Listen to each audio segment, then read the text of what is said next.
Hello, students. Good morning. Myself is Dr. Ana Mujib, Department of Psychology from Madwadi College. Today, I am going to start frustration with related to motivation. Class 11th. Okay. Motivation और frustration, अभिप्रेरण एवं कुंठा दोनों आपस में एक दूसरे से inter related है। Motivation में हम लोगों ने देखा था कि मोटिवेशन या अभिप्रेरण एक आंतरिक शक्ति है जो उद्देश्य की ओर अग्रसर करता है, जिसे हम पाते हैं। और कुंठा क्या है? जब व्यक्ति किसी कारण से अपने निश्चित लक्ष्य पर नहीं पहुंच जाता है तो उससे एक विशेष स्थिति उत्पन्न होती है जिसे कुंठा कहा जाता है। या फिर हम साधारण भाषा में भी कह सकते हैं a feeling of anger because you can not get what you want, something that causes you to feel like this. अभिष्ट काम न कर पाने से हुई खींच, कुंठा, हताशा, खींच पैदा करने वाली स्थिति फ्रस्ट्रेशन कहलाती है। कहने का अर्थ क्या है कि जब व्यक्ति किसी काम को करने के लिए जाता है, जब उसका कोई उद्देश्य होता है, तो उस उद्देश्य या उस गोल को प्राप्त करने के बीच कुछ ऐसी बाधा आ जाती है जिसके कारण व्यक्ति उस गोल तक नहीं पहुंच पाता है।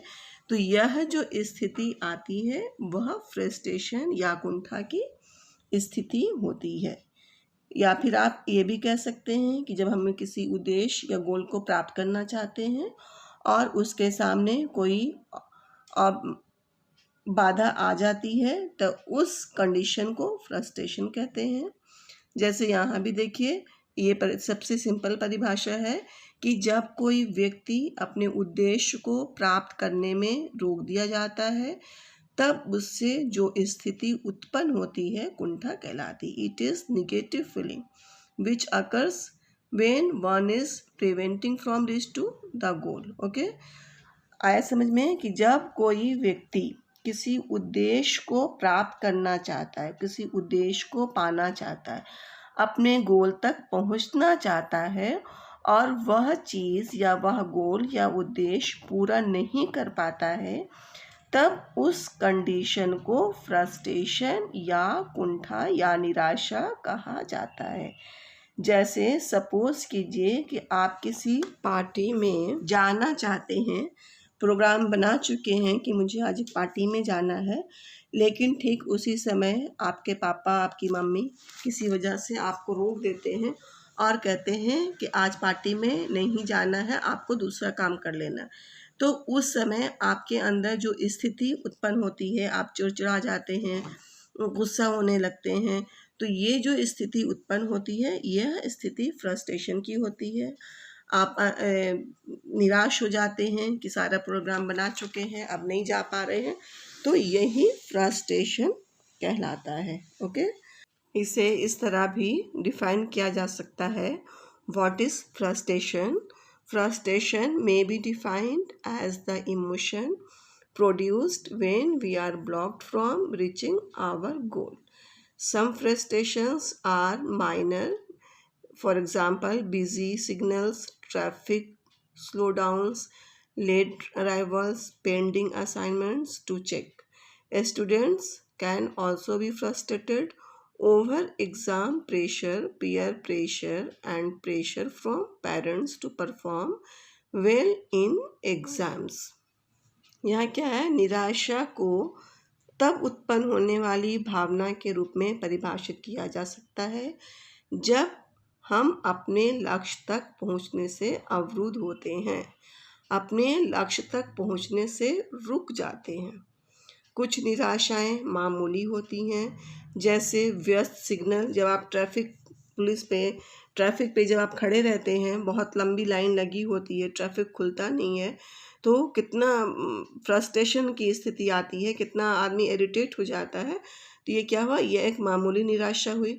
ट्रैफिक मंदी, देर से आगमन, चेक करने के लिए लंबित असाइनमेंट, लंबे समय तक आप किसी क्यू में लगे रहते हैं, तब उस समय बहुत इरिटेटिंग की स्थिति होती है और यही स्थिति निराशा उत्पन्न करती है। उसी तरह से छात्रों को परीक्षा के दबाव, सहकर्मी के दबाव और अभिभावकों से परीक्षा में इच्छा प्रदर्शन करने का दबाव भी हो सकता है। यहाँ क्या कहा जा रहा है कि एक स्टूडेंट्स के लिए एग्जामिनेशन का जो प्रेशर होता है, तो उससे भी हमारे एक के स्टूडेंट्स में फ्रस्ट्रेशन उत्पन्न होता है, या पेरेंट्स के द्वारा अच्छा प्रदर्शन करना या भी फ्रस्ट्रेशन उत्पन्न करता है। तो इस तरह से इस तरह की जो भी स्थिति आती है जो गोल के लिए बाधक सिद्ध होता है, वह निराशा कहलाता है। अब हम लोग देखते हैं कॉजेस ऑफ फ्रस्ट्रेशन, जो कि दो तरह का होता है, एक इंटरनल और एक एक्सटर्नल। अब देखते हैं नंबर 1 एक्सटर्नल और इन्वायरमेंटल। इसके अंतर्गत 3 तरह के कारण आते हैं। एक है नेचुरल क्लाइमेट्स, दूसरा है social factors, norm and rules of society, number 3 में economic factors, poverty wage, fourth corruption. बाहरी या हिंदी में क्या हो जाएगा, एक्सटर्नल और इन्वायरमेंटल, बाहरी या पर्यावरणीय, जिसमें प्राकृतिक आपदाएं आ सकता है, सामाजिक कारक में समाज के मानदंड और नियम आ सकता है, अर्थशास्त्र के कारक गरीबी, मजदूरी और भ्रष्टाचार। इस तरह पर्यावरणीय कुंठा क्या है कि जब व्यक्ति अपने पर्यावरणीय अड़चन या रुकावट या इन्वायरमेंटल ऑब्स्टेकल के कारण अपने निश्चित लक्ष्य, फिक्स्ड गोल तक नहीं पहुंच पाता है, तो इससे जो फ्रस्ट्रेशन, जो कुंठा उत्पन्न होती है, वह पर्यावरणीय कुंठा कहलाती है। देखते हैं कि एक्सटर्नल और इन्वायरमेंटल फ्रस्ट्रेशन में नेचुरल क्लाइमेट्स या प्राकृतिक आपदाएं किस तरह कुंठा को उत्पन्न करती हैं।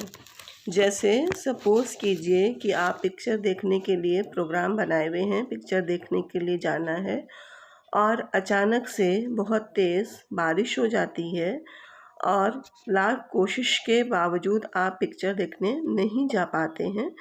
तो इसका कारण क्या हुआ, वर्षा के कारण आप पिक्चर देखने नहीं जा पाए।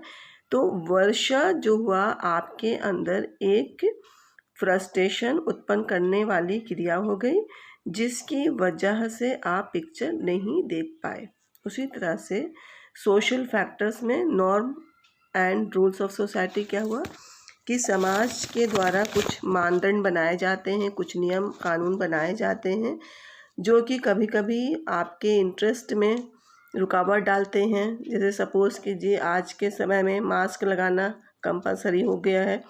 कहीं आप जब घूमने के लिए जाते हैं तो कहीं कहीं पर मास्क लगाना आप नहीं चाहते हैं, लेकिन फिर भी आपको मास्क लगाना पड़ता है।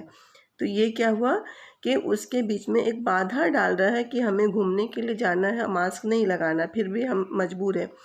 तो ये सोसाइटी के द्वारा जो कुछ कस्टम्स बनाए जाते हैं, जो कि हमारे लिए बाधक के रूप में काम करता है और हम उसे करना नहीं चाहते हैं, उस कारण भी फ्रस्ट्रेशन उत्पन्न होता है। जैसे इंटरकास्ट मैरिज हुआ, जो समाज के विरुद्ध में होता है। तो इंटरकास्ट मैरिज जब हम करना चाहते हैं तो समाज के हमारे बीच में एक बाधा डालता है, जिसके कारण हमारे अंदर फ्रस्ट्रेशन आ जाता है।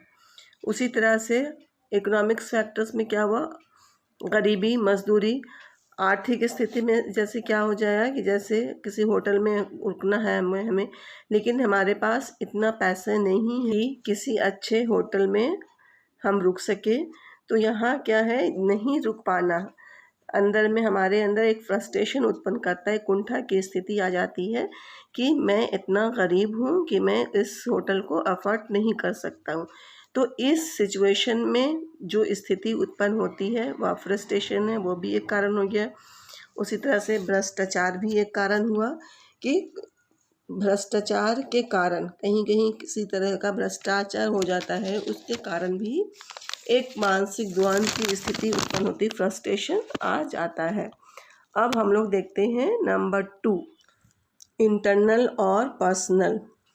आंतरिक या व्यक्तिगत, जिसके अंतर्गत है फिजिकल डिफीट एंड एबनॉर्मलिटी, आंतरिक या शारीरिक हार और असामान्यता, मेंटल डिफिशियंसी मानसिक कमी, कन्फ्लिक्टिंग डिजायर्स विरोध करने वाली इच्छाएं, मोरल वैल्यूज नैतिक मूल्य, हाई लेवल ऑफ एस्पिरेशन उच्च स्तर की आकांक्षा।